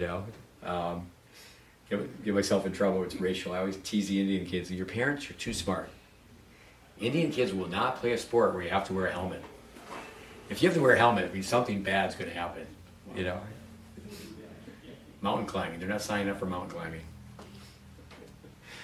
Another one I liked. Your parents are investing a lot of money. Pay them back with hard work. It's the only way you can pay them back. My son came to visit a couple weeks ago, and I asked him. I said, "You taking care of your teeth? Come on, you taking care of your teeth? That was an investment. My kids were dentally retarded. They had to go to the dentist, they had to go to the orthodontist, and are you taking care of your teeth?" And yeah, they can never pay their parents back. And I told a girl today, you were right there, and I said, the image I have is your mother, came down and spent time with their daughter, and I said, the image I have is your mother taking money and flushing it down the toilet. I mean, even rich people don't do that with their money. And I said, you're only young once, and I said, you're just not pushing yourself enough. And it's like, but you have to come back and, be the velvet hammer. You can't say that once. Hey, over here. Remember the image? Your mother taking money? You said that yesterday? I haven't forgot it. And it's like, it just pounded. And, it's like, how do you make a character change? Jim Lair, that's just where, spending a lot of time with these coaches. He used to say to get someone to change someone's thought process, it takes a stick of dynamite. And you think of those cartoons like, the Roadrunner and Coyote, what is it, Wile E. Coyote or whatever? Yeah, in those cartoons, there was a stick of dynamite. There's movies where you see that, okay, the person is sitting in a chair. If they get up, the whole place blows up. There's a bomb hooked up to the chair. But no, it's so hard to change how someone thinks, and that's what you're trying to do. And a lot of it is that they're in it. They like the clothes. They like the friends. They play well enough. What else are they going to do? But they're not really in it to win. You got to be in it to win it. Where it's like, no, I am going to become a player. A lot of kids really, it's like you can't do that. But grab them by the shoulders and just shake them. It's like, come on. But now you got to be very careful the way you talk to a kid. Profanity does help. I wouldn't use it all the time, but hey, over here. And we've been complimented that we make chicken salad out of chicken fill in the blank. And to hear that, it's like, hey. But most tennis kids in this country, the US of A, they're not in a locker room until they play college tennis. And junior tennis doesn't prepare someone for college tennis. It's just, they just, you see a kid at a tournament typically, and I know I'm not talking about 100%, maybe 90%. A vast majority of kids, they're at a tournament, they're not thinking about stretching after the match. And they're dictating, let's go to Chick-fil-A, let's go to Chick-fil-A. And, they would have been better off to be up in the morning and brown bag it, and then go somewhere quiet on the facility and stretch for 30 minutes. Then Zoom in the car, and they got their own chauffeur, they got their own chaperone, and it's like, oh man, this is going in circles, going backwards. What else you got? I really like the quote. You said, you're a 9 to 10 UTR, you're an intermediate. You have nothing to protect. You can say it again. So if you're a 9 to 10 UTR, you're an intermediate. You have nothing to protect. Yeah, ego kills. People protect their egos all the time. With a 9 or 10, in their circle, they're considered a really good player. In the US of A, there was no level 2s and level 3 nationals. They didn't exist. It was so much better when there was level 1 nationals. There was just the Thanksgiving indoors. Not everybody went to it, but everybody really tried to find their way to hard courts and clay courts. And you were accepted into the tournament based on what you did in your section. It wasn't a matter of flying all over the country. Wayne Bryan said it so well. I think people forgot about the letter he wrote. From where you live, can you walk? How many people, walk around the block? How many people are there could beat you? Get on your bicycle. Okay, your parents just drive you around a few city blocks. Call people up. You don't need to be getting on airplanes. You need to, and that's not just the fault of the children, but tennis has become too structured. The NTRP, we don't really have youth versus veteran matches anymore. But yeah, a 9 or 10. Now I also tell people, if you were to know the 7 concepts we use, and we've been using it for 40 years, we haven't changed it to 8. If they were to know those concepts, when you're on the right side of the court and you're in the neutral or defensive area of the red zone, hit on the right side of the net strap, between the percentage post and the center mark, you could drive a truck. It's a pretty big pathway. Keep your opponent pinned behind the baseline. They don't volley anyway. They're not even thinking about volleying. Arc the ball. Hit the ball deep. And they pick the racket up. They reduce their IQ in half. And they don't play stupid. They play completely stupid. But the thing is that we've said it so many times, when crummy plays crummier, who wins? Crummy wins, but they don't know they're crummy because they beat crummier. Knowing what one's plus minus is. If a kid wins 6-3, 6-3, they say, oh, I played well. No, you played the same. Is this who you played? And if they lose 6-3, 6-3, I didn't play very well. No, you play the same. We chart you, we watch you hit the ball, you play the same. And, we do the drill, we did that while you were here. We put, if the court doesn't have the 10 underline, even if it does have 10 underline, it's good to put cones across. We put the 2 percentage posts, the center mark, which is 5 feet in from the baseline. Braden asked Billie Jean King, if you hit every shot here, what happens? He goes, you'll never lose. And then you come up to the net, and we call it the treasure. You just throw an X in each service box. And if you say, okay, I'm going to hit every ball on the inside of each of those cones. You know, Steve Dent was on our podcast. He uses the phrase, how you see the court. Because he tells people in the recruiting days, I'm going to teach you how to see the court. That's just a line that he uses. But we know for a fact that we've used those cones all the time. And when kids play, emotional quotient, they have no targets. No targets. I mean, they're not playing systematically. And people follow these podcasts, and we're hopefully helping people out. There's no connection between the bench and the brain. How many college coaches are going to have the guts to put the prima donna on the bench? I'm not playing you. I don't like your character. They're in the lineup. If they're one of the best 6 players, typically they're in the lineup. You know, that's not so much the case in other sports. I do think when you think about the NBA mentality, is like, who's running the team here? Who's running the team here? You know, I get a kick out of Patrick Mortigolo as he was paying Serena. That's backwards. That's backwards. Now, I ask people all the time now, meet a coach and go, what percentage are you? They go, what do you mean? I go, well, the parents today, are you 65, 60% the coach? I mean, how much weight do you carry in the decision making on how this kid's going to do such and such? Go ahead, still on notes?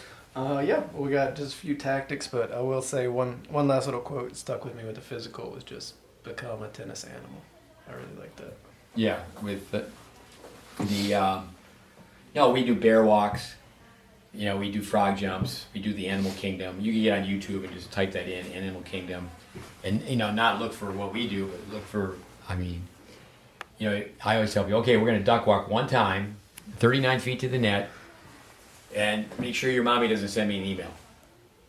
Eric Hyatt is a doctor now. He was a world-class cyclist. Before that, he won many gold medals as a speed skater. He was McEnroe's roommate at Stanford. And McEnroe asked him to speak on his behalf when McEnroe was inducted to the Hall of Fame. Eric Hyatt said, McEnroe could not have been a speed skater. He's too much of a crybaby. But Eric Hyatt used to duck walk a mile. Duck walk a mile. And, if you're at a park and you got to be careful, kids don't tear their hands up because they're tennis players. Okay, kids, get a partner about the same size. We're going to do the wheelbarrow. They have no idea what you're talking about.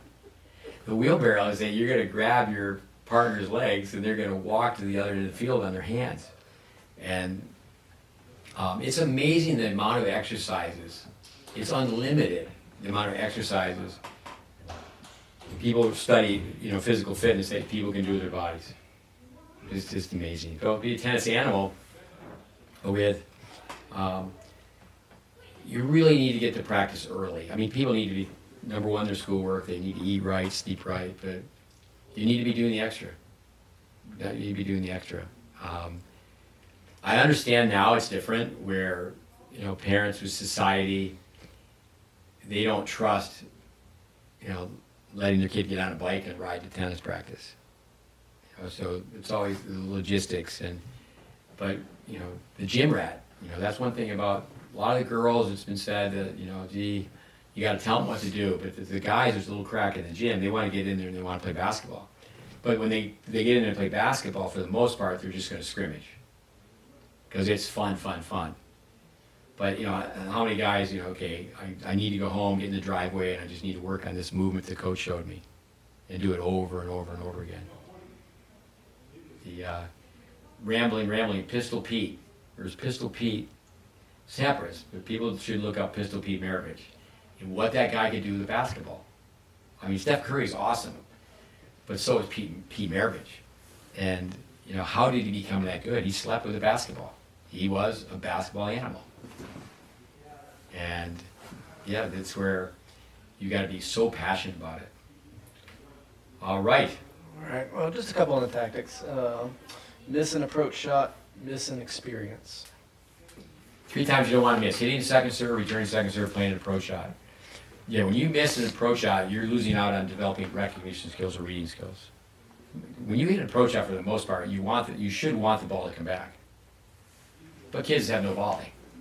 Say if a kid has no backhand volley, okay, first of all, they're going to run around the backhand volley, try to hit a forehand volley, but before they even make that mistake, they're just going to try to hit the $100 shot from the 10-cent position. And old habits die hard, so it's not just changing strokes is one thing, but changing tactics, it's almost equally as hard. It's not, you run around your backhand approach shot, you try to bang a forehand. We look at film over and over and over again. We tell people, get the GVP. By the time your approach shot bounces, get the GVP. It's 10.5 feet from the net. So, no. You're coming in from the red zone. You can't come in. It's 13 steps to the net. You didn't get a short ball. Be patient.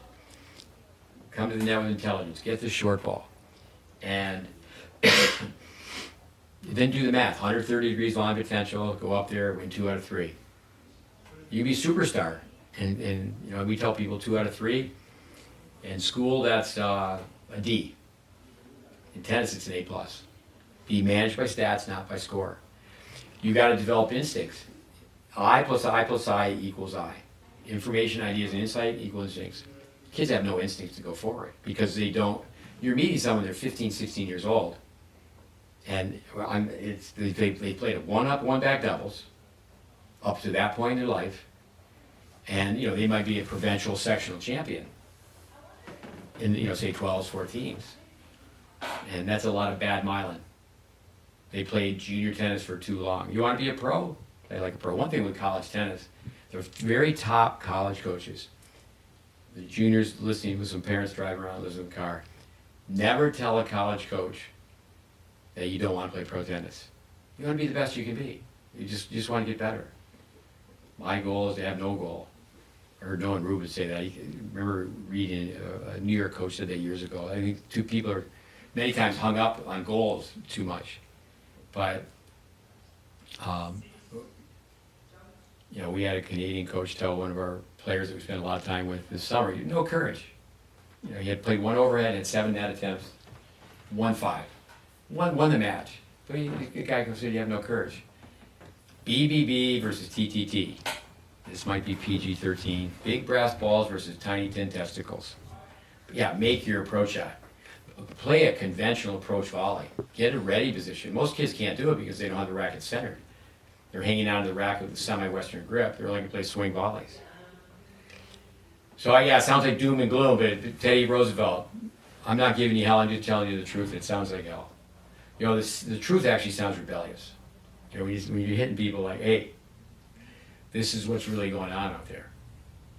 What else you got? Well, just to wrap that one up, I heard you say you can watch 50 points and you're lucky if you see the same 5 patterns repeated over and over. That comes from Bill Jacobson, and most junior players, and this goes all the way up. Just I'm in college, I don't play like that. No, you play like you played in juniors. You took your junior game to college. And most college players, they don't really change their game technically or tactically. They get bigger, they get stronger, they grow up, they mature. They're a different person. People change so much physically through high school, and people do change so much in college. But most college coaches will tell you that most college players, they don't have a clue what's going on in tennis. They don't have a clue what's going on until their second semester of their senior year. And repeat that one more time. You can watch 50 points played, and you're lucky if you see the same 5 patterns repeated over and over. A lot of times it's just 1 or 2. Riley Smith, brother Smith, good tennis player, fighter, played at Northwestern. Played no patterns. He was sent to work with me, and he was so competitive. I said, okay, I'm going to have you play with your opposite hand. And he's playing a pretty good 10, 11-year-old, and he's so competitive still. And it's like, don't you ever serve and volley? Don't you ever take a second serve? I mean, can you take an underspin backhand and come in? But that's the curse of wanting to win all the time. But you should combine, I'm going to win, but even if I serve volley. Jimmy Connors, play where the pressure is. Arguably the best age group of all time in men's tennis in America. 1952, you can say 52, 53.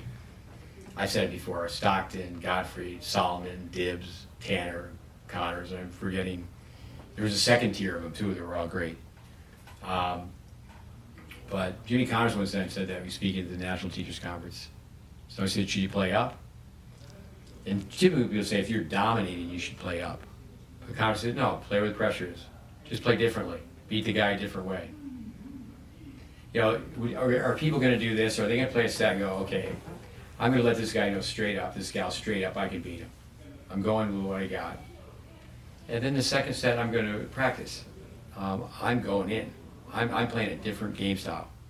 But they play the same. You can even tell people, okay, you're playing this gal today. First set's defensive, second set's offensive. Third set, you can do whatever you want. You can play sets where you tell someone, okay, the first set, you can only hit 3 ground strokes. And you can change the scoring, which is a short version of a set. But the set you're playing the second set, you can only hit 2 ground strokes. Third set, you only hit 1 ground stroke. So serve, return, 1 ground stroke, and you're in. So you have to change the variables and put it, you know, and say, okay, go play set.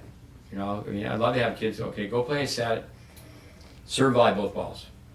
You know, our skill set, okay, serve to the middle, return to the middle, volley to the middle, you have to play 3 shots, and after that, you're playing a set. You know, if you miss a serve, okay, it's a double fault. So it's like that playground mentality. If people grew up with a playground mentality, you know, there's so much cheating in a sandlot, backyard, pickup sports situation. People change the rules. Okay, this is how we're going to win. And but if people haven't grown up that way, and I'm talking coaches. Coaches don't know how to make it different. If they haven't been brought up where, you know, it's sandlot sports and there's different rules. Different rules. Phil Jackson, fact checker, basketball coach, Chicago Bulls. He did have a scrimmage, and he'd have Michael Jordan on one team, and the team would get way ahead. And then this, what do you do? Okay, all right, we're switching 2 players, same score. Jordan, you're playing on the other team. So now Jordan was on the one team. His teams in practice, they're up by 30. Now they put him on the other team. And you say, okay, Michael, practice is over when your team's ahead. And Jackson could leave. You know, you could do the same thing if there's about to be a fist fight breaks out. And, you know, Jackson, if you read his book, you know, he leaves the key and goes, hey, you guys figure it out. It's not happening too much with kids pushing each other and how they talk to one another. All right, so I think we've actually answered a lot of our questions, but let's just get a couple. Why aren't more coaches using video with the screen generation? Because they haven't used video. Coaches are creatures of habit. And their coach didn't use video, they're not using video. You know, actually a lot of times when a coach uses video, things get worse. Because the machine's always smart as its operator. And no, it's absolutely amazing. You ask people, have you ever been filmed playing points? And they'll say no.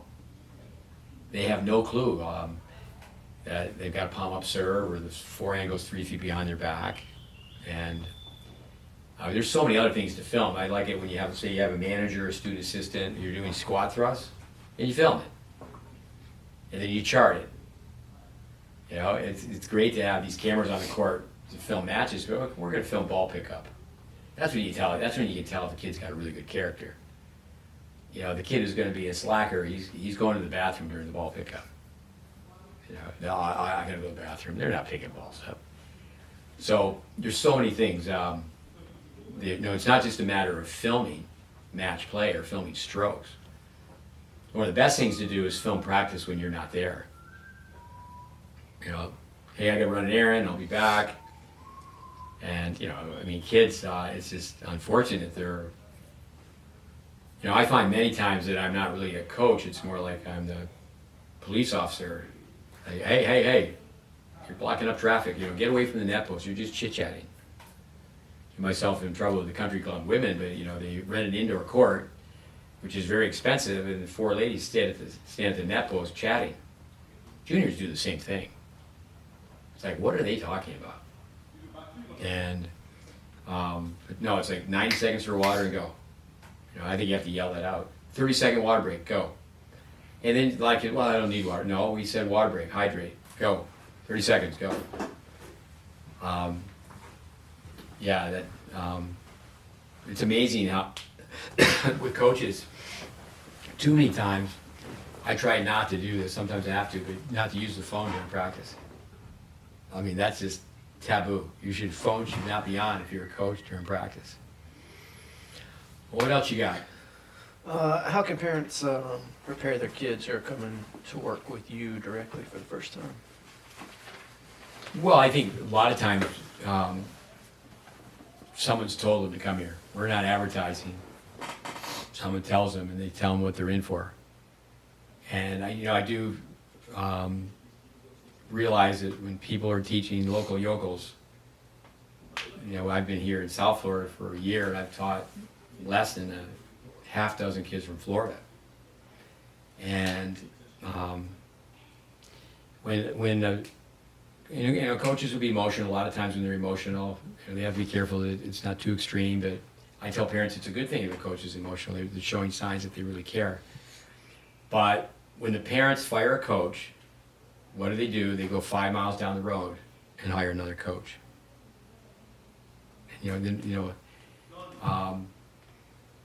So I think that they have to really be taught that, or they have to be informed. It's perspective. He's not going to tell you what he thinks. He's going to tell you what he knows. You're going to be filmed. You're going to be skill tested. You're going to play points, and it's going to be a dose of reality. You're going to find out where you stand, because most tennis players, you asked earlier or mentioned, they don't know how to get better. They don't know their level. At 9 or 10, that you're an intermediate player. And then you can tell them, okay, hey, college coaches, they're not the best for returning emails. But if they have the horses in their corral, they don't have to recruit anybody, they're good. A lot of times, they just don't have the professionalism to still communicate with that kid. And they should be communicating with that kid, hey, your game is not where you need to be, but here's a great coach. If you went there, there's always a possibility that you can transfer. It's not where you start, it's where you end. But with telling a kid, if you're not a 12 by the time you're a senior in high school, if you're 11-5, you're a respectable player, but if you're not a 12, you're not on the radar. You can plug it in with the UTR. Say you're a 9.7, you plug it in right now on the men's side, boys tennis, and same thing with the girls, and you'll find out what team you could be on right now. So I know you've asked that before, like the UTR, it's a barometer. There's a lot of negatives because that's all kids are obsessed by it. You're not going to prove your UTR by just going to tournaments and being a better player. You're not going to prove your UTR by crossing your fingers and hope you go to a tournament and you beat someone with a higher UTR. You got to quit buying the sugar cereal. You got to start from the once you put your feet on the floor. We tell people before you go to the bathroom in the morning, do some push-ups and do some abs, whatever those abs may be. Even it's just, I learned that from an NFL player. 50 push-ups, 50 sit-ups before you go to the bathroom. So now we're like, well, 10 and 10. Just do 10 push-ups, do 10 squat thrusts. But if people are told to do that, then do they do that? And I spent my life saying the right things to the wrong people. I know people don't do it. If people were to do what we've assembled, the homework that we've done, it's pretty much, it's a pathway. It's proven, and it's tennis on a silver platter. Yeah. Just a couple of things circling back to the GreatBase. Very impressed. I saw, the 7-year-old we were working with. He had a record 350, or 357 balls in a row from the service line. Well, one thing with that is we rotate. It's a project player, a young guy, plays very good soccer, basketball. Small for his age, but I think that that's a good thing. They have a late growth spurt. Mercy is a blessing. But with that, we have juniors hit with him and make it a tournament. Okay, we're going to rotate. You get 3 balls. Whoever hits the most balls with this kid, you start again at 0. First ball, first chance. Second ball, second chance. Third ball, third chance.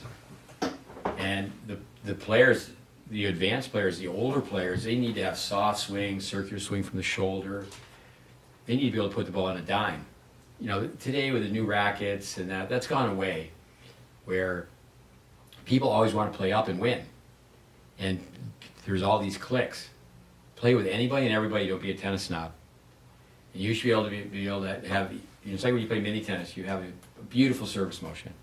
you're playing with someone who's 4 years younger than you. You make that person look great. Now, we had a 15-year-old beat a 10-year-old the other day, 3-3. The 10-year-old's got better strokes, better fitness, better everything. But it was, you mentioned it not too long ago, Braun versus Brain. I just said, you played so stupid against that kid. You're banging serves, you're banging forehands, and you played in a totally negative differential. You shouldn't have hit one ball hard, and you should have won every point by just being up at the net going, boop. But, she's learning, but she spent, someone's 15 years old. And you say, okay, you ask him, when did you start? He said, well, you've been playing tennis 10 years. Well, I started when I was 5. Hanging on the racket the wrong way, standing in the wrong position. And, you look the part, you got the big shoulder bag, you got the fancy rackets, you can bang a few balls. It's like Welby Van Horn used to say, 95% of people play at tennis. But people, I think teaching pros, they're going to take your paycheck. If someone gets to be a 9 or 10, like, okay, you can fit in any drill. The one case study we did while you were here is a senior in high school comes in and he goes home. You can't go back to mainstream. You can't go home and go back to what you were doing. And I said, do you do live ball drills? And he said, do you know the difference between a dead ball drill and a live ball drill? A dead ball drill is if you're on one side of the court and you're fortunate that someone's feeding you balls. That's A-okay. But you have to be a really, really unique individual if you're making changes and it's a live ball drill. It's instruction destruction. I worked with those kids forehand and backhand, and now you put players on this side and players on that side and they're playing it out. And then it's like, who's going to move up, who's going to move down? It's just dumb. It's not like other sports. It's not like other sports. It's okay, John Wooden, I'm going to learn to dribble. I'm going to learn a chest pass. I'm going to learn tennis fundamentals. And, no kids will play so much tennis where they're not playing all these lost arts, approach shots, approach volleys, overheads. They have no options because the game is not taught very well. Who wins? 64 10-year-olds. Maybe some of the teaching pros, I'm giving them some ammunition because I'm repeating myself. 64 10-year-olds play a tournament. Who wins? One 10-year-old. But that 10-year-old wants to win. The parent of the 10-year-old wants to win. The coach of the 10-year-old even thinks it's bragging rights if they win. Actually, a player who hits short, they're going to win because the player if they're forced to come to the net, they can't come to the net. Again, it's not right. People need to have finesse. We right away we get into playing mini tennis, soft tennis, touch tennis, and it's not right that a kid is playing more approach shots. They play more drop shots than approach shots. It's not right that a kid plays more swing volleys than conventional volleys. I can remember when Agassi first came on the scene. I taught tennis when it was like, no, you can't play the swing volley. It was like there was rules written against it. So I think that's some old school mentality that obviously needed to be dropped. One of the best ways to teach ground strokes is toss the ball in the air. Feed the ball in the air. And if a player can hit a ground stroke out of the air, because when the ball hits the court,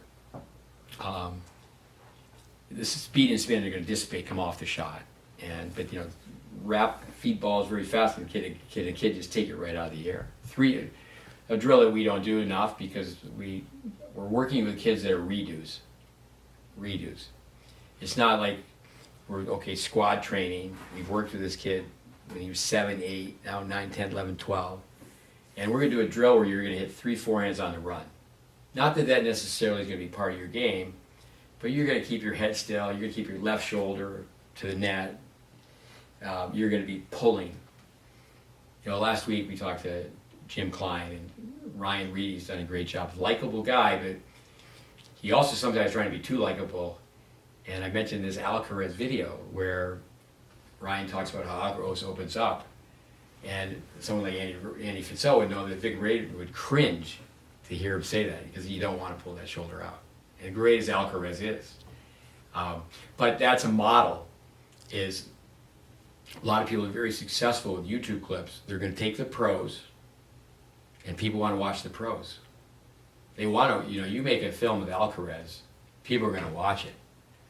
He's number one in the world. He's 19 years old. He's amazing. And you're not going to make a video clip, a YouTube clip of somebody drop hitting a forehand, and people are going to get excited about it, but they should. To go with profanity, it's ass backwards. It's upside down. What else you got? No, just a statement. I enjoyed having a 9-year-old correct my strokes in the form drills. That's pretty powerful, I think. I was at a USTA meeting one time, and I was trying to say nothing, but I was asked to speak up, and yeah, we need to have form tournaments. Posters of the pros, and here's the unit turn. Here's that racket face closed. Here's the racket face at the hit. The wrist is fixed, and the KISS method. Keep it simple, stupid. Yeah, we know there's a place for that, but when it really comes right down to it, peer teaching is probably the most powerful presentation that we make with what we've put together.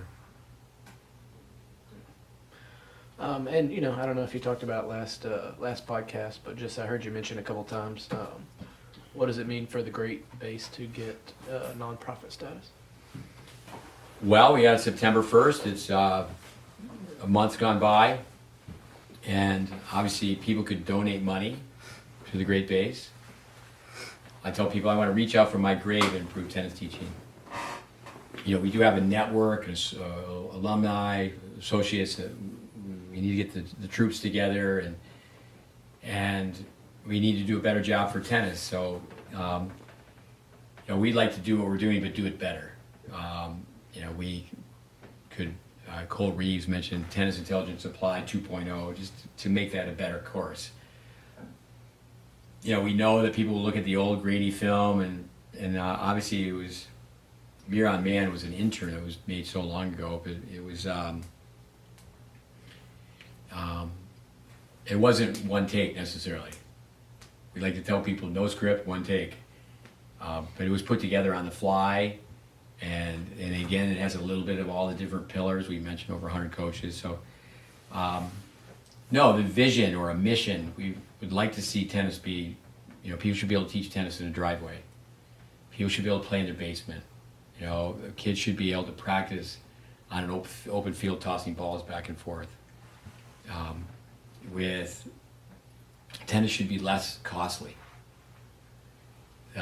If we've had many proactive parents that have really studied the content, and if they study the content, get myself in trouble, but they're gonna it doesn't take long to know more than most teaching pros. And I'm a member of the PTR, I use PTA. I recommend everybody do that in this country. But non-profit, we're in a position now where you could raise money. It'd be nice if companies were to step up. Tennis needs a shot in the arm.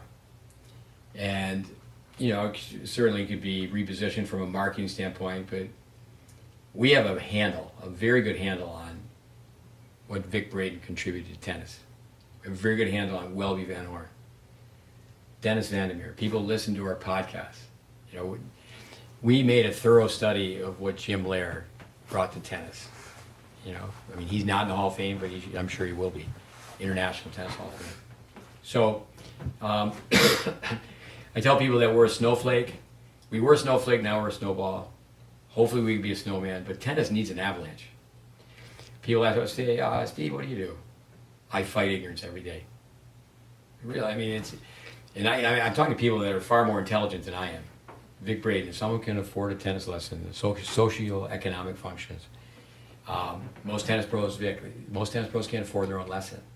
So, but that doesn't mean the consumer has knowledge. What are you looking at? What do you actually see? When you're watching a kid hit a serve, what do you see? And really, in the end, it's like they see nothing. Do they see that toss is, it's coming down with icicles on it? Do they know if they let the ball bounce, it's going to end on the opposite side of their body? Do they know that Their leg kicks up like a dog at a fire hydrant. They're totally off balance. Their front foot spins out to the opposite net post. I mean, there's no way they're going to serve and move to the net. They got to serve, pick themselves back up. But the brain is so fascinating, sophisticated, that players can have very inefficient strokes and get to a certain level if they put the hours in. And there's always been people that you can't say like Monica Seles. I mean, Braden loved her. Everybody loved her. I mean, she took the ball so early. Braden said no one took the ball earlier than she did. Her father served 2 baskets, 500 balls a day from the service line. Talk about tennis animal. I think she won 8 out of 9 Grand Slams. People don't talk about her anymore. It's like, come on, after that stabbing, I mean, that gal. But her serve was not the best. And there was a reason it wasn't the best. Dementieva one time, I mean, great player. I think she won the Olympic gold. Top 10 in the world. She's playing Capriati. Conditions are terrible in New York. And the wind and such, the weather. She's serving 40 miles per hour. And Capriati is one of the best ball strikers ever. You know, Grand Slam champion. Didn't have that option. I'll just play a tabletop approach shot, close it in volley. She's serving 40 miles an hour. And, you know, it's just like, but then I do think that people are, well, you can't criticize a pro player. Sure you can. I mean, all you got to do is repeat what they say. You know, like Andy Roddick. My volley sucked. I mean, he used to just yell it out. And, but then, okay, he's fantastic, but how could his volleys be better? We're not saying that, you know, okay, Andy Roddick needed to change his volleys, but if we're going to study tennis, you know, okay, what are the strengths, what are the weaknesses? No one ever convinced me that John Isner should have been playing serve and volley doubles, let alone playing some serve and volley singles. But look at his backhand volley.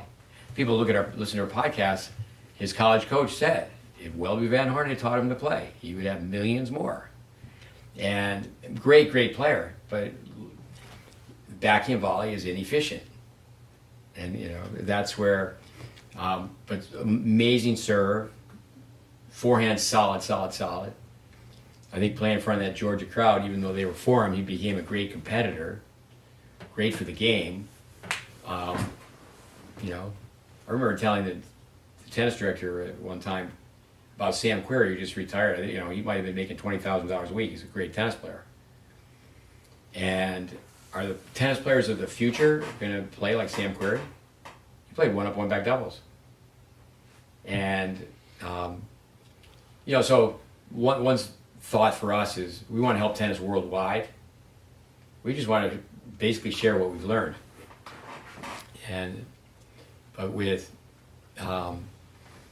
more Americans playing American college tennis, that would be, there needs to be an effort. You know, it'd be nice if you could have 1 million people give you $1. You know, I do think that you have to step it up, and with a nonprofit is, you know, let people know that we've been doing it. I think that's one of the reasons we were approved, is that, you know, for maybe 15 years we've been giving out free content. So yeah, anything else? Questions? I think that's about it from the notes side. Notes, quotes, and questions. No, this has been great. Let's go with one quote to end it. One quote. North Carolina sure. boy. From well, yeah, and I will say, you know, thank you, and you know, also just, I mean, really is, you know, I know it sounds like we beat up on the players a lot, but you know, a big part of what I saw out there this week was just how much you build them up, and just where you're taking them. I mean, I think it's No, yeah, people need to hear that. Is that across, you know? got to tell a kid you can be great. Yeah, I mean, I heard that a lot this week. You know. You could be a great player. I do think, you know, coming here with, you know, obviously you're whether, you know, you're charged a nominal fee and you're not making money, you know, you're taking time away from work, but I would ask you this: is it different by being here in person than it is looking at clips online? Yeah, I mean, you know, it's. It was an experience, and like I said, I worked through the program one time online, and I started the second time. But When you say that, what you went through the Tennis Intelligence Applied or all the courses? all the courses. Yeah. But yeah, I mean, I'd highly recommend any coach that can do it once they've done the courses. I mean, you got to see it. It just really comes alive. How you manage your courts, how you handle the players. I mean, it's kind of a lot of the intangibles that just aren't going to come across. You're going to get all the nuts and the bolts from the video, but really seeing, how it's applied is pretty powerful. Yeah, no, it's been great to have you here. Appreciate you being on. I'm sure the listeners, with your quotes and notes and questions, it's been helpful. So how many hotels do you own, Hyatt? One share of the whole company, so I guess I'm a proxy vote. So you did buy some stats, so you could buy some stock, so you could tell people. Yeah, you got to be able to answer yes when the questions come. Yeah. All right, so quote to take us home from John Rockefeller: "Don't be afraid to give up the good to go for the great." I was told by Dave Fish, good is the enemy of great, and he was telling me that I should have listened to him. That he told me I was doing a lot of good, but I wasn't doing a lot of great. And way back when, he told me that I should just get into training coaches. But one thing about when people come to visit, like yourself, it's pretty good to have some players here. To just be in front of someone, and I mean, I don't like the so-called conference pro. Do you know how many conference pros? They have a 90-minute presentation. They put a new title on it every few years, and it's still the same 90-minute presentation. And the conference pro, they talk about their program at home. Well, you do a little homework, and they don't have a conference. They don't have a program at home. And we need more first base coaches that can take a kid all the way around. Where I do know that kids need to change environments. They need to have better competition, but they don't need to grow away from the base. If someone has they have a solid base, the coach who taught them really well, keep going back to the well. They taught them well, go back to the well. And but yeah, with podcast 114, have you met many Calebs? It's growing in popularity. I'm spreading the good word. I grew up with Caleb Sullivan, and I remember I was in I think the 4th grade Syracuse Pee Wee All Stars, and I was just a runt that they'd throw out there once in a while. But anyway, my Caleb story is Mark Hamlin was a goalie, and somebody in the stands spit on the goalie, spit on Mark Hamlin, and Caleb Sullivan, skates and all, right up in the stands and chased the kid out of the arena. And that's my Caleb story. So it's interesting. I do think that you were asking me about storytelling. Is nostalgia is reflective thought. My mother's a storyteller. Jim Lair, Storytelling for Mental Toughness. Everything's a story. This podcast is a story. You being here is a story. Every kid that was with us during your 2 weeks here is a story. And I ask people, okay, what's going to happen to your story? And it's like make them stop and think. And you what happens with kids who come here, the parents know. It's almost like they went to church, they heard the sermon, and they go home, and it's only good for about 2 weeks. When they go home, and they revert right back. And it's not so much that they just revert back to technical ball striking, but they revert back to how they live their life. How they live their life. And you want a kid to be here and go home and go, Mom, Dad, we need to get mirrors in the garage. Can we do that? I need to get a cone. I need to get a sock. I'd like to get this portable backboard. I'm going to do the measurements around the neighborhood. How fast am I in a 40? Am I 400? I'm going to do my mile time. I'm going to set up a practice log. But when they go home, the parents don't know all those routines. And, that self-motivation is the only type of motivation. It's like, okay, you've been told what to do, fair enough if someone, you've been with a 7-year-old, a couple of 9-year-olds, some younger players, a 10-year-old,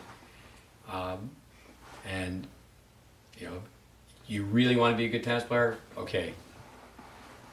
Technique, got to get after it. Tactics, got to get after it.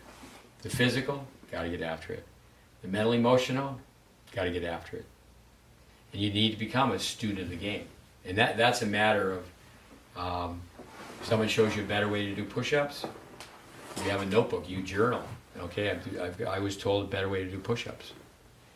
And you do one push-up, you start to grow muscle, but then kids do push-ups.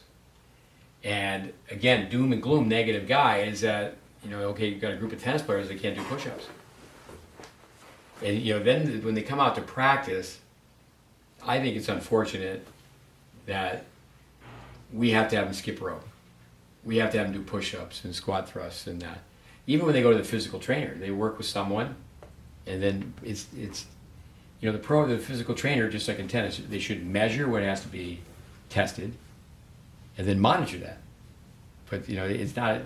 You're not going to go work with a physical trainer twice a week and be super fit. But anyway, Hyatt Hotels. Caleb, it's been great to have you here in North Carolina. Does the clubbing girlfriend know you only have one share? Anyway. She probably would know. Anyway, listeners, adios amigos. Caleb, thank you. And we hope you got something to put in your tennis treasure chest from this podcast. Thanks.